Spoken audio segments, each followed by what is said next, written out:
আসসালামু আলাইকুম ওয়া রাহমাতুল্লাহি ওয়া বারাকাতুহু। আলহামদুলিল্লাহি রাব্বিল আলামিন ওয়াসসালাতু ওয়াসসালামু আলা সাইয়্যিদিল আমবিয়াই ওয়াল মুরসালিন ওয়া আলা আলিহি ওয়া আসহাবিহি আজমাইন। সুপ্রিয় দর্শক শ্রোতা, কেমন আছেন? আশা করছি ভালো আছেন, সুস্থ আছেন, নিরাপদে আছেন। আল্লাহ তাআলা আপনাদের সকলকে ভালো রাখুন, সুস্থ রাখুন, নিরাপদে রাখুন। দর্শক, আলোকিত প্রতিদিন অনুষ্ঠানটি একটি জনপ্রিয় অনুষ্ঠান। এই অনুষ্ঠানে আমরা ইসলামের বিভিন্ন দিক নিয়ে আলোচনা করে থাকি। জীবন ঘনিষ্ঠ, জীবনমুখী কিছু বিষয় নিয়ে আলোচনা করে থাকি এবং ইসলামী ব্যক্তিত্ব জগতের উজ্জ্বল নক্ষত্রদেরকে আমরা আমন্ত্রণ জানিয়ে থাকি। তাদের তথ্যতাত্ত্বিক আলোচনা পেশের মাধ্যমে আমাদের এই অনুষ্ঠানকে তারা আলোকিত করে থাকেন। আজও আমরা একজন বিশিষ্ট আলেমকে আমন্ত্রণ জানিয়েছি। আজ অতিথি হিসেবে আমাদের সাথে আছেন ঢাকা বিশ্ববিদ্যালয়ের আরবি বিভাগের সাবেক চেয়ারম্যান, বিশিষ্ট ইসলামী চিন্তাবিদ অধ্যাপক ডক্টর মোহাম্মদ আব্দুল কাদির। আসসালামু আলাইকুম ওয়া রাহমাতুল্লাহি ওয়া বারাকাতুহু। ওয়ালাইকুম আসসালাম ওয়া রাহমাতুল্লাহি ওয়া বারাকাতুহু। মোহতারাম, কেমন আছেন? আলহামদুলিল্লাহ, আপনি কেমন আছেন? আলহামদুলিল্লাহ, ভালো আছি। দর্শক শ্রোতা, ভাই বোনেরা, আমরা আজ যে বিষয়টি নিয়ে কথা বলবো সেটি হচ্ছে শান্তিময় সমাজ নির্মাণে নারীদের ভূমিকা। শান্তিময় সমাজ গঠনে একজন নারী কতটা ভূমিকা পালন করতে পারে, আমরা তার কিছু চিত্র তুলে ধরব। রাসূল সাল্লাল্লাহু আলাইহি ওয়াসাল্লামকে নারীরা সহযোগিতা করেছিলেন, তার স্ত্রীরা। সেজন্যে ইসলামের যে প্রসার সেটাকে সহজেই রাসূল সাল্লাল্লাহু আলাইহি ওয়াসাল্লাম করতে পেরেছেন। মা খাদিজা রাদিয়াল্লাহু তাআলা আনহা যখন নবী সাল্লাল্লাহু আলাইহি ওয়াসাল্লামকে বিয়ের প্রস্তাব দিয়েছিলেন, তখন নবীজি বলেছিলেন যে আমি আমার চাচার কাছ থেকে একটু পরামর্শ নিতে চাই, তিনি কি বলেন। তখন চাচার কাছে গেলেন এবং বললেন যে আমি এরকম প্রস্তাব পেয়েছি। তখন চাচা বলে দিলেন যে না, হবে না বিয়ে, আপনি না বলে দিন। তো কিছুক্ষণ পরে আবার বললেন যে আমি একটু ভেবে দেখি। কিছুদিন পরে আবার বললেন যে ভাতিজা, একদিন আমি থাকবো না, তোমার কাছের মানুষ হয়তো এক এক করে চলে যাবে। কিন্তু খাদিজা রাদিয়াল্লাহু তাআলা আনহা ধনাঢ্য নারী, তুমি যদি তার সাথে বিবাহ বন্ধনে আবদ্ধ হও, হয়তো আমি থাকবো না, কিন্তু তার এই ধন সম্পদ একদিন তোমার দিন প্রচারে, ইসলাম প্রচারে অনেক উপকার বয়ে আনবে এবং অনেক কাজে লাগবে তার এই সম্পদ, তুমি রাজি হয়ে যাও। তো এই যে রাসূল সাল্লাল্লাহু আলাইহি ওয়াসাল্লামকে সহযোগিতা করেছেন এবং 25 বছরের ভরা যৌবনে 40 বছরের মা খাদিজা রাদিয়াল্লাহু তাআলা আনহার সাথে বিবাহ বন্ধনে আবদ্ধ হয়েছিলেন। তো এই যে তারা যে সংসার করেছিলেন, এই সংসারে তাদের মধ্যে কখনো কেউ কারো দিকে চোখ রাঙিয়ে কখনো তাকাননি। এবং মা খাদিজা রাদিয়াল্লাহু তাআলা আনহা ইন্তেকালের আগ মুহূর্তে বলে গেছেন যে আকাশের নিচে আর হলো জমিনের উপর বিশ্বনবী মুহাম্মদুর রাসূলুল্লাহ সাল্লাল্লাহু আলাইহি ওয়াসাল্লামের মতো একজন উত্তম স্বামী পৃথিবীতে আর নেই। তো নারীরা আসলে অনেক উপকার করতে পারে একটা সমাজের, একটা পরিবারের। এই যে এখন যারা সচিব আছেন, মন্ত্রী আছেন, তারপরে বিভিন্ন জায়গায় কাজ করছেন রাষ্ট্রের, পৃথিবীর বিভিন্ন দেশে, তারা কিন্তু এই যে উঠে এসেছেন, এর পিছনে তাদের মা অনেক বেশি অবদান রেখেছেন। মায়ের পরম যত্ন, আদর, সোহাগ, ভালোবাসা এবং পরিচর্যার মাধ্যমেই, যথাযথ পরিচর্যার মাধ্যমেই তার সন্তানটিকে উপযুক্ত করে গড়ে তুলেছেন। নারীদের যে অবদান, মায়ের যে অবদান, এটা আসলে ভোলার নয়। একটি শিক্ষিত মা যদি হয়, তাহলে একটি শিক্ষিত সমাজ পাওয়া যায়। আমরা আজ ইসলামে কিভাবে ইসলামের নানান অঙ্গনে, নানান সময়ে, নানান বিভাগে, অধ্যায়ে নারীরা শান্তিময় সমাজ গঠনে কী ভূমিকা রেখেছিল এবং এখনও সমকালীন সময়ে নারীরা সুষ্ঠু এবং শান্তিময় সমাজ গঠনে কিভাবে ভূমিকা পালন করতে পারে, তার একটি চিত্র আমরা আজকের অতিথির মাধ্যমে আপনাদের মাঝে তুলে ধরার চেষ্টা করব। চলুন যাচ্ছি আমরা আমাদের প্রিয় অতিথির কাছ থেকে। ধন্যবাদ বিজ্ঞ উপস্থাপক। অত্যন্ত চমৎকার একটি বিষয়, শান্তিময় সমাজ বিনির্মাণে নারীদের ভূমিকা। আসলে আমরা প্রথমেই শুরু করতে চাই যে আমাদের জাতীয় কবি কাজী নজরুল ইসলাম ছোট্ট একটি লাইন বলেছিলেন যে পৃথিবীর যা কিছু সৃষ্টি চিরকল্যাণকর, অর্ধেক তার করিয়াছে নারী, অর্ধেক তার নর। তার এই কবিতাটি ছোট্ট হলেও কবিতার মধ্যে মর্মবাণী অত্যন্ত ব্যাপক ও বিস্তৃত। পৃথিবীতে তিনি যেটা বোঝাতে চেয়েছেন যে স্বামীর যতটুকু কন্ট্রিবিউশন আছে, নারী কিন্তু কন্ট্রিবিউশন সেক্ষেত্রে কোনো অংশে কম নয়।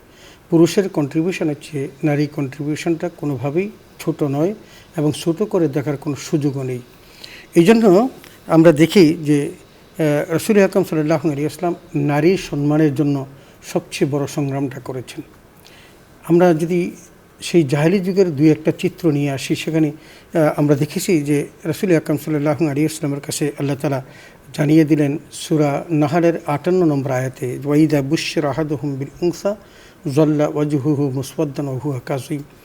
ওই সময়কালের নারীদের অবস্থা ছিল এত নিচু পর্যায়ের যে বাবা তার সন্তানকে কন্যা সন্তান জন্মগ্রহণ করেছে, এটা শুনলে তিনি লজ্জিত হতেন, লাঞ্ছিত হতেন, অপমানিত হতেন এবং সন্তানটিকে যতক্ষণ পর্যন্ত না জীবন্ত কবর দেওয়া হতো, পৃথিবী থেকে সরিয়ে দেওয়া হতো, ততক্ষণ পর্যন্ত তিনি বেকারার থাকতেন। এটা কোরআন তার সাক্ষী এবং কোরআন সেটা বলেছেন যে সন্তান জন্মগ্রহণ করলে সে পেরেশান হয়ে যেতেন কখন এই সন্তানটাকে সে দাফন করে ফেলবে। তো সেই ছিল একটা অবস্থা। এবং আল্লাহ সূরা তাকবীরের মধ্যে ৬-৭ আয়াতের মধ্যে যেটা বলেছেন যে ওয়াইদাল মাউউদাতু সুইলাত বিআইয়ি যামবিন কুতিলাত, এই যাদেরকে এমনিভাবে হত্যা করা হয়েছে তাদেরকে কাল কিয়ামতের মাঠে জিজ্ঞেস করা হবে যে কী অপরাধে তোমাদেরকে এই হত্যা করা হয়েছিল। তো আমরা দাহিয়াল কালবি নামক একজন সাহাবীর কথা জানি যে রাসূল আকরাম সাল্লাল্লাহু আলাইহি ওয়াসাল্লামের খুব বেশি প্রিয় পাত্র ছিলেন এবং এতটা প্রিয় ছিলেন যে হযরত জিবরাইল আলাইহিস সালাতু ওয়াসসালাম অনেক সময় ওই ব্যক্তির সুরত ধরে রাসূলের কাছে ওহী নিয়ে আসতেন। তো এই দাহিয়াল কালবি তিনি রাসূলের এতটা প্রিয় হওয়ার পিছনে মূল কারণ ছিল তিনি জাহেলি যুগে তার কন্যা সন্তানগুলোকে ৬৭টি কন্যা সন্তানকে জীবন্ত কবর দিয়েছিলেন। ইসলাম গ্রহণের পরে একদিন তিনি রাসূলের সামনে এসে তার এই লোমহর্ষক কাহিনীটি যখন বললেন, তখন এখন তো তার অন্তর আর পাষাণ নয়, কারণ সেটা এখন ইসলাম গ্রহণ করেছে। তার অন্তরটা এখন কি মায়ায় ভরপুর। তিনি তখন তার ওই সময়কালে তার সন্তানদের হত্যা করার কাহিনীগুলো যখন বলছিলেন, তখন তার দু চোখ বেয়ে পানি পড়ছিল এবং তিনি কান্না থামাতে পারছিলেন না, যার কান্না দেখে রাসূল সাল্লাল্লাহু আলাইহি ওয়াসাল্লাম নিজেও কাঁদছিলেন এবং তাকে বলেছিলেন যে তোমার জাহিলি যুগের যে অপরাধ, যে পাপ তুমি করেছো, আল্লাহ তোমাকে সেগুলো ক্ষমা করে দেবেন, তুমি চিন্তা করো না। এখন থেকে তুমি ইসলামে অধিষ্ঠিত হয়েছো, তোমার ইসলামিক ধ্যান ধারণা, চিন্তা চেতনা এটাকে তুমি চালিয়ে যাও।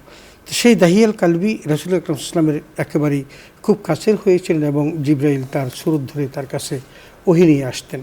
তো আমরা তারপর সেখান থেকে রাসূল আকরাম সাল্লাল্লাহু আলাইহি ওয়াসাল্লাম যেই পরিবর্তনটা আনলেন সেটা আমরা দেখেছি যে আল্লাহ কোরআনের মাধ্যমে আমাদেরকে জানিয়ে দিয়েছেন যে ইয়া আইয়ুহান নাস ইন্না খালাকনাকুম মিন যাকারিন ওয়া উনসা। সূরা হুজুরাতের মধ্যে বলছেন যে আমি তো একজন পুরুষ একজন নারী থেকে কি করেছি, এই মানুষকে সৃষ্টি করেছি।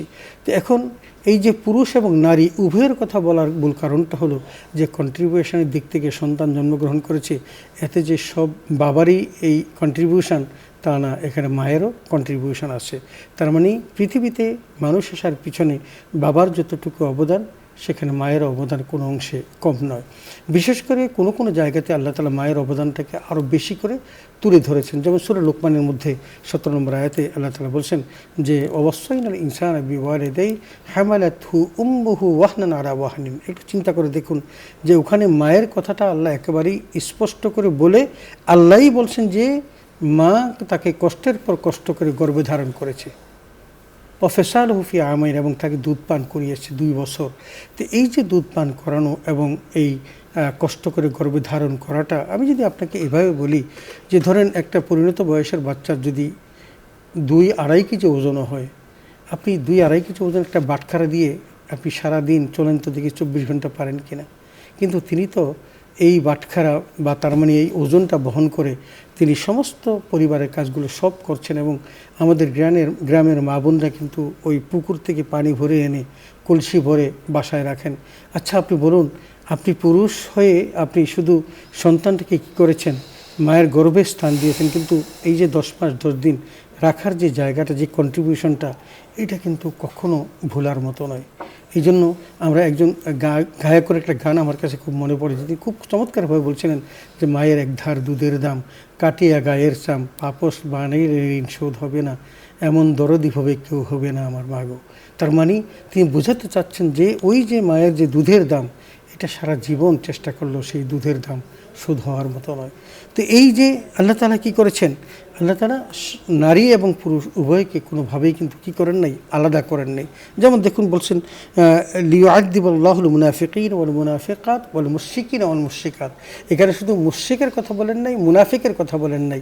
আল্লাহ সেখানে মুনাফিক সাথে মুনাফিক নারী, মুশরিকের সাথে মুশরিকা নারী, তার মানে পাপের ক্ষেত্রে, অপরাধের ক্ষেত্রে শাস্তি শুধু পুরুষ মুনাফিকরা ভোগ করবে, নারীরা নয়, আর নারী মুশরিকরা ভোগ করবে, পুরুষরা না, এমনটি না। তার মানে নারী এবং পুরুষ উভয়ই কিন্তু কী করবে, এই শাস্তি ভোগ করবে। তারপর আল্লাহ কি বলছেন, ইয়া আইয়ুহাল্লাযীনা আমানু লা ইয়াহিল্লু লাকুম আন তারিসুন নিসা কারহা।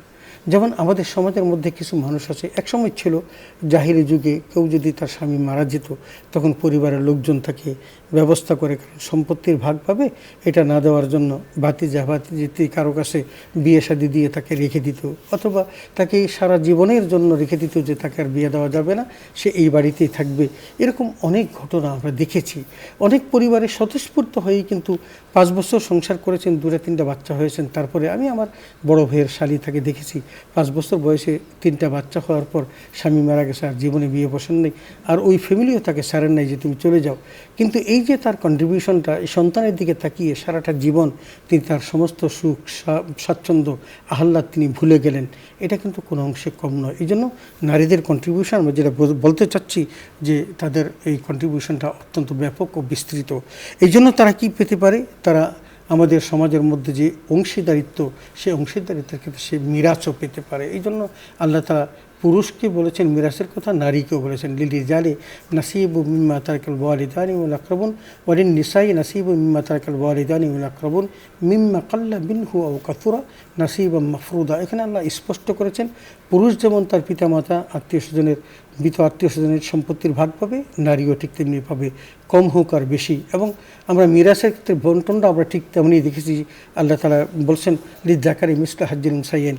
তার মানে নারীকে আমি বোঝাতে চাচ্ছি যে নারীর কন্ট্রিবিউশনটা কোনোভাবেই কম নয়। তবে সমাজ বিনির্মাণে নারীদের ভূমিকা অপরিসীম। আপনি হযরত খাদিজাতুল কুবরার কথা বলছেন, আপনাকে শুধু এতটুকু বলতে চাই, খাদিজা যখন রাসূল আকরাম সাল্লাল্লাহু আলাইহি ওয়াসাল্লামকে বিয়ে করার পর, সে তো ধনাঢ্য মহিলা, অনেক বড় ব্যবসায়ী, তো তার কিছু বান্ধবী আছে যারা তার মতোই ধনাঢ্য বান্ধবী এবং অনেক সম্ভ্রান্ত ঘরের। এই বান্ধবীরা তাকে তিরস্কার করতে লাগলো, বলতে লাগলো, তুমি কি এত মানুষ তোমাকে বিয়ের প্রস্তাব দিল, কাউকে বিয়ে না করে তুমি এই 3 ছেলেটাকে বিয়ে করতে গেলে, এটা কি তোমার জন্য মানানসই হয়েছে? তার কি আছে তোমার স্বাদ আহ্লাদ পূরণ করার মতো? তো খাদিজাতুল কুবরা শুধু শুনলেন, শোনার পর তিনি ভাবলেন যে এই জবাবটা আমাকে দিতে হবে, কারণ আমি তো স্বইচ্ছায় মোহাম্মদকে বিয়ে করেছি, সে তো করতে চায়নি। তার মানে তার ইচ্ছাটা এসেছে পরে, কিন্তু প্রথম তো আমার ইচ্ছাটা আমি প্রতিপাদন করেছি। সুতরাং মোহাম্মদকে, তার সম্মানটাকে অটুট রাখার দায়িত্ব হলো আমার। তার মানে স্বামীর সম্মানটাকে অটুট রাখার জন্য তিনি যে কাজটা করলেন, সেটা হলো তিনি তার ওই সম্ভ্রান্ত সেই নারীদেরকে দাওয়াত দিলেন। নারীদেরকে দাওয়াত দিয়ে, আরও সম্ভ্রান্ত মানুষদেরকে দাওয়াত দিয়ে বিরাট একটা খাওয়ার আয়োজন করলেন। আয়োজন করার পর তিনি সব খাওয়া দাওয়া শেষ হওয়ার পর বলল যে আমি আপনাদেরকে কেন ডেকেছি, আমি সেই কাজটা সম্পন্ন করতে চাই। পরে সেটা কি? পরে সেটা হলো এই যে আমার বান্ধবীরা বা আরও সমাজের গণ্যমান্য যারা, তারা আমাকে বলতে চাচ্ছেন যে আমি একজন এতিম ছেলেকে কেন বিয়ে করলাম, বা কেন তাকে, এই নিঃস্ব মানুষটাকে আমি আমার স্বামী হিসেবে গ্রহণ করলাম। তো আপনাদের চোখে আসলে সে নিঃস্ব, তার বাবা নেই, তার মা নেই, এতিম, আর তার অর্থবিত্ত নেই, কিন্তু আমার তো আছে। বলে হ্যাঁ। তো আমি আপনাদের সকলকে সাক্ষী রেখে বলতে চাই যে আজ থেকে আমার স্থাবর অস্থাবর যত সম্পদ আছে, আমি সমস্ত স্থাবর অস্থাবর সম্পদ আমি মুহাম্মদকে দান করে দিলাম। আল্লাহু আকবার। মুহাম্মদকে দান করে দিলাম মানে এগুলোর প্রতি আমার আর কোনো অধিকার থাকবে না। ঠিক যেমনটি বলেছেন ঠিক তেমনি দিয়ে দিলেন।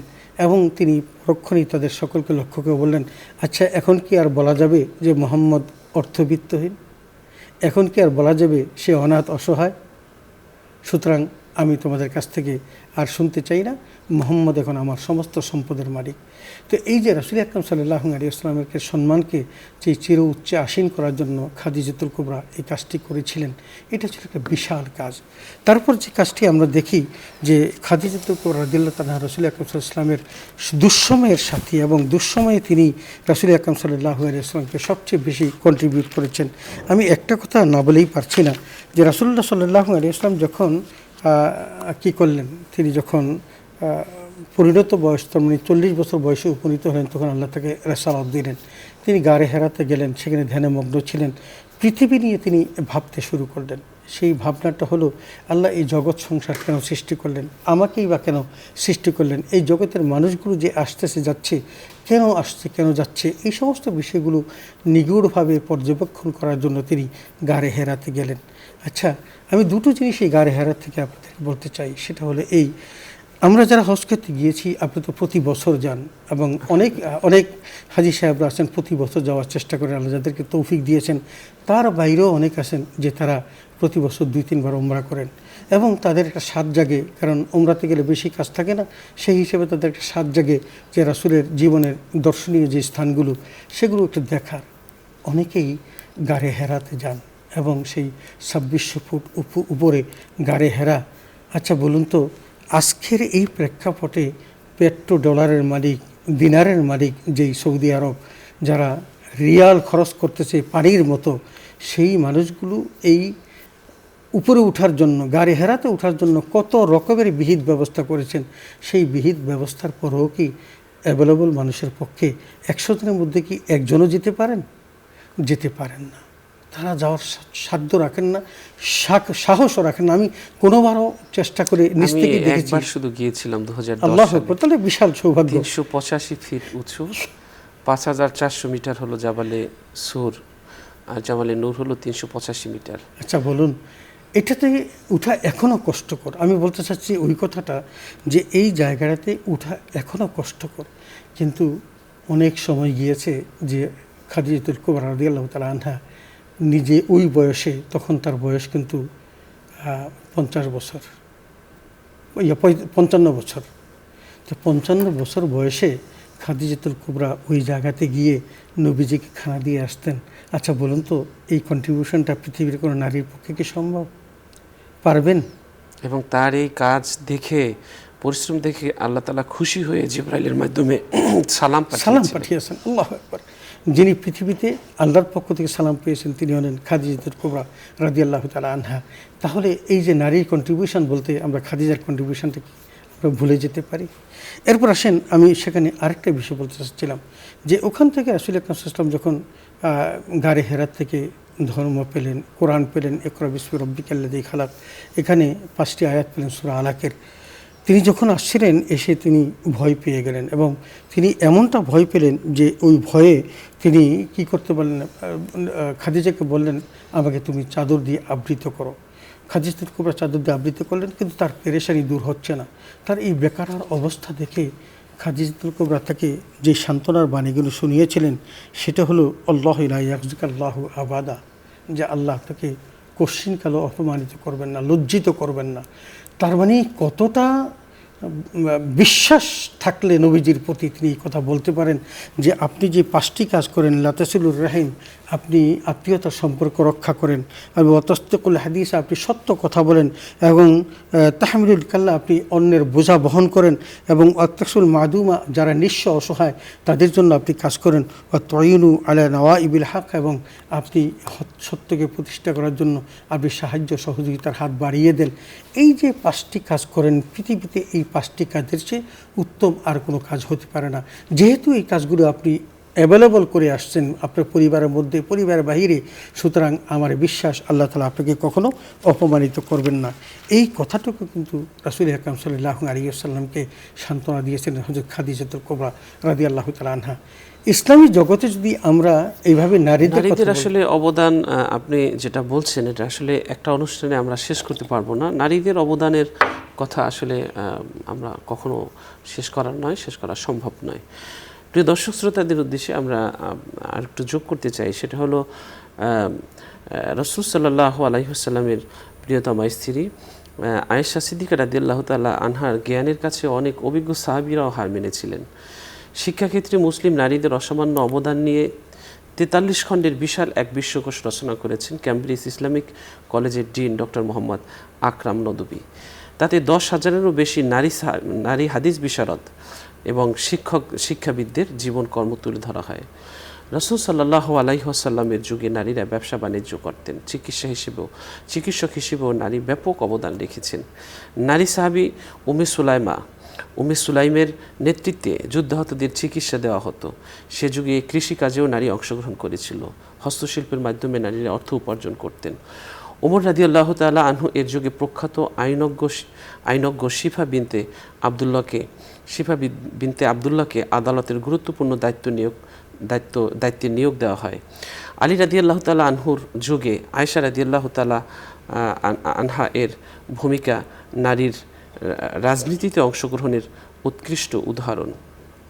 এরপর আমরা জানি যে খলিফা হারুন আর রশিদের স্ত্রী জোবায়দা এবং সুলতান মালিক শাহর এর স্ত্রী তুর্কানের জনকল্যাণমূলক প্রকল্পগুলো মুসলিম নারীর সমাজসেবার অনন্য উদাহরণ। আমরা এই যে দামেস্কের দেখা যায় যে তারা দামেস্কের বিশ্ববিদ্যালয় এই 11 শতাব্দীর মুসলিম নারীরা দামেস্কের 5টি বিশ্ববিদ্যালয় এবং 12টি মাদ্রাসা প্রতিষ্ঠা করেন, যা নারীদের দ্বারাই পরিচালিত হতো।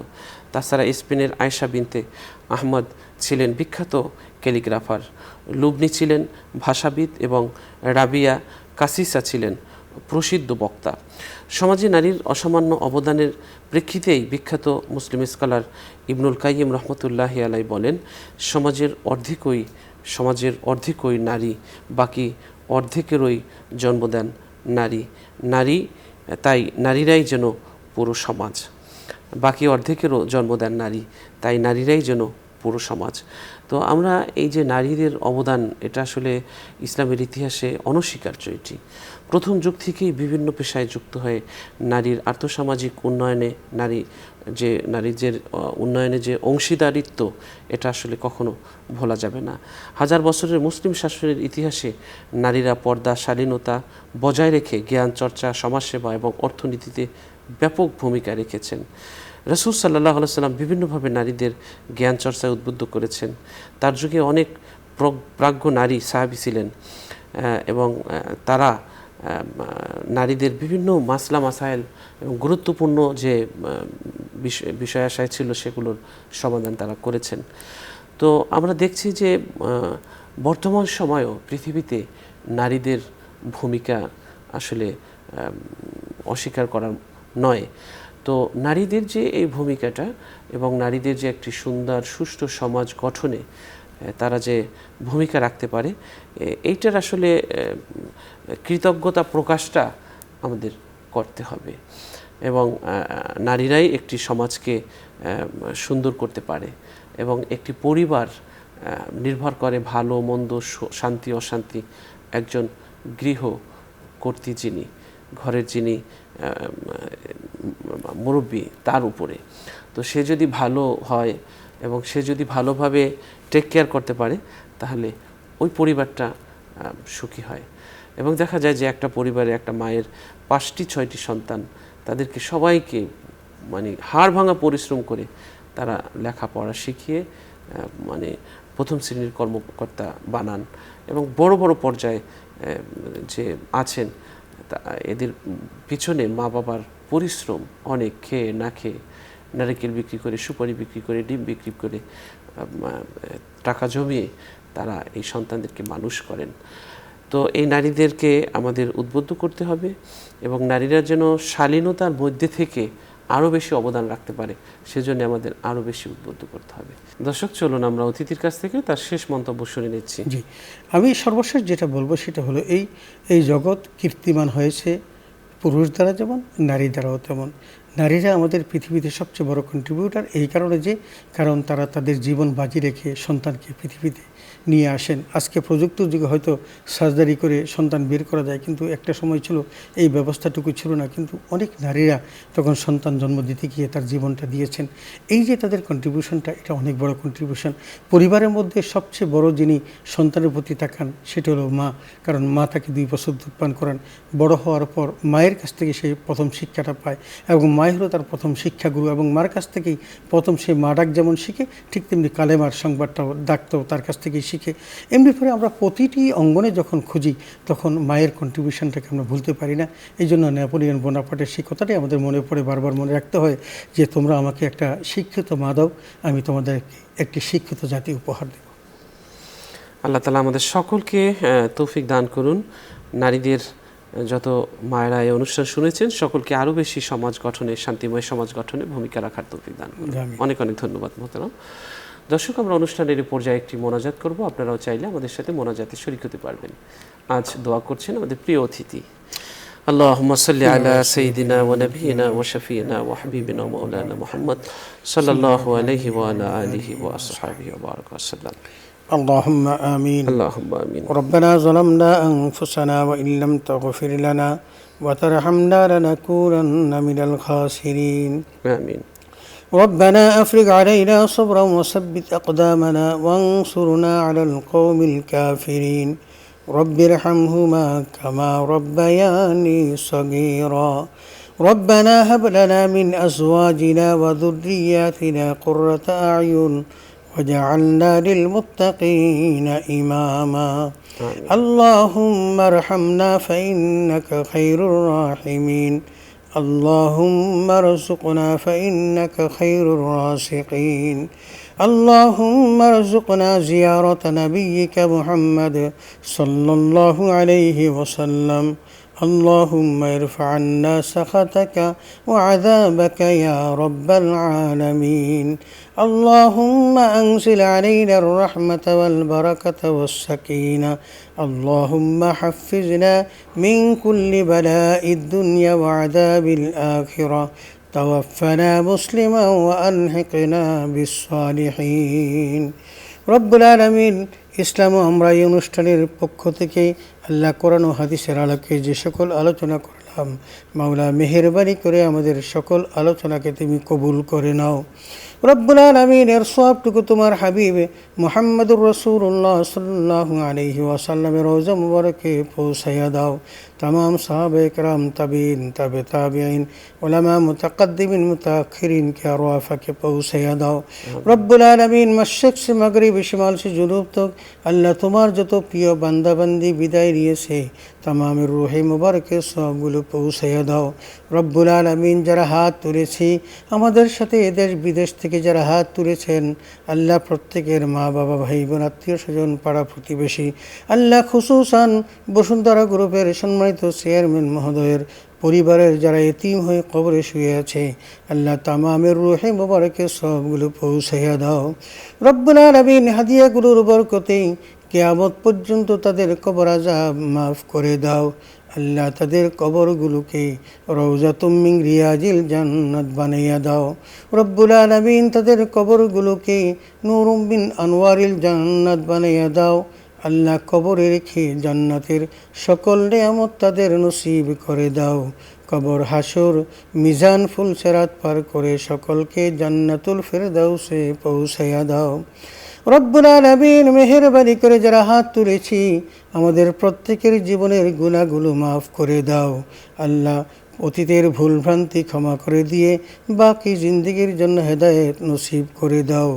যে পথে তুমি এবং তোমার রাসূল সন্তুষ্ট আমাদেরকে সে পথে চলার তৌফিক দিয়া দাও। রব্বুল আলামিন, বসুন্ধরা গ্রুপের চেয়ারম্যান মহোদয় আল্লাহ, যার কারণে সুন্দর কথাগুলো মানুষের মাঝে প্রচার করার সুযোগ হলো, আল্লাহ মেহেরবানি করে তাকে হায়াতে তৈয়বা দান করো। আল্লাহ তাকে সকল বিপদ আপদ থেকে হেফাজত করো। মেহেরবানি করে সমস্ত প্রতিষ্ঠানগুলোকে তারাক্কি দান করো। আল্লাহ মেহেরবানি করে আল্লাহ মান ও সম্মান ইজ্জতের তাকে বেঁচে থাকার তৌফিক দিয়া দাও। রব্বুল আলামিন, আমাদের প্রত্যেকের অন্তরের নেক মাকসাদগুলো পূরণ করে দাও। আমাদের যাবতীয় অভাব তুমি দূর করে দাও। আল্লাহ আমাদের মধ্যে যারা অসুস্থ সকলকে তুমি শেফায়ে কামেলা দান করে দাও। রব্বুল আলামিন আমাদের সন্তানগুলোকে নেক সন্তান হিসেবে কবুল করে নাও। আমাদের ঘরগুলোকে রহমতের ঘর হিসেবে কবুল করে নাও। আমাদের ঘরগুলোকে নামাজির ঘর হিসেবে কবুল করে নাও। রব্বুল আলামিন মেহেরবানি করে তোমার শাহী দরবারে ফরিয়াদ করি, আমাদেরকে সরল সঠিক পথে চলার তৌফিক দিয়া দাও। আল্লাহ শয়তানের পথ থেকে আমাদেরকে তুমি হেফাজত করো। রব্বুল আলামিন কোরআন সুন্নাহ মোতাবেক জীবন গঠনের তৌফিক দাও। আমাদের সমাজের প্রতিটি অঙ্গনে কোরআনের বাস্তবায়ন কবুল করে নাও। আল্লাহ আমাদের প্রত্যেককে আল্লাহ নামাজি হিসাবে কবুল করে নাও, মুমিন ও মুত্তাকি হিসাবে কবুল করে নাও। আল্লাহ আমাদেরকে মুসলমান না বানিয়ে দুনিয়া থেকে তুমি মৃত্যু দিও না। রব্বুল আলামিন তোমার শাহী দরবারে ফরিয়াদ করি, আল্লাহ অনেক ভালো কাজের মধ্য দিয়ে বসুন্ধরা গ্রুপ দিন অতিবাহিত করছে। আল্লাহ তাদেরকে আরও বেশি বেশি করে দেশ ও জাতির খেদমতের তৌফিক দাও। আল্লাহ তাদেরকে দিনের খেদমতের তৌফিক দিয়া দাও। রব্বুল আলামিন আমাদের প্রত্যেকের যারা এই অনুষ্ঠানে আলোচনা করছি আমাদেরকে আরও বেশি বেশি করে আলোচনার তৌফিক দাও। আমাদের জেহিন শক্তি বাড়িয়ে দাও। আল্লাহ কোরআনী তাকত বাড়িয়ে দাও। কোরআন হাদিসের উপরে আরও বুৎপত্তি অর্জনের তৌফিক দাও। তাকাব্বাল মিন্না ইন্নাকা আনতাস সামিউল আলিম ওয়া তুব আলাইনা ইন্নাকা আনতাত তাওয়াবুর রহিম। সুবহানা রাব্বিকা রাব্বিল ইজ্জাতি আম্মা ইয়াসিফুন ওয়া সালামুন আলাল মুরসালিন ওয়ালহামদুলিল্লাহি রাব্বিল আলামিন। দর্শক, আমরা আজ এখানেই শেষ করছি। আল্লাহ হাফিজ। আসসালামু আলাইকুম ওয়া রাহমাতুল্লাহি ওয়া বারাকাতুহু। ইনসার্ট নিয়ে রাখেন ভাই।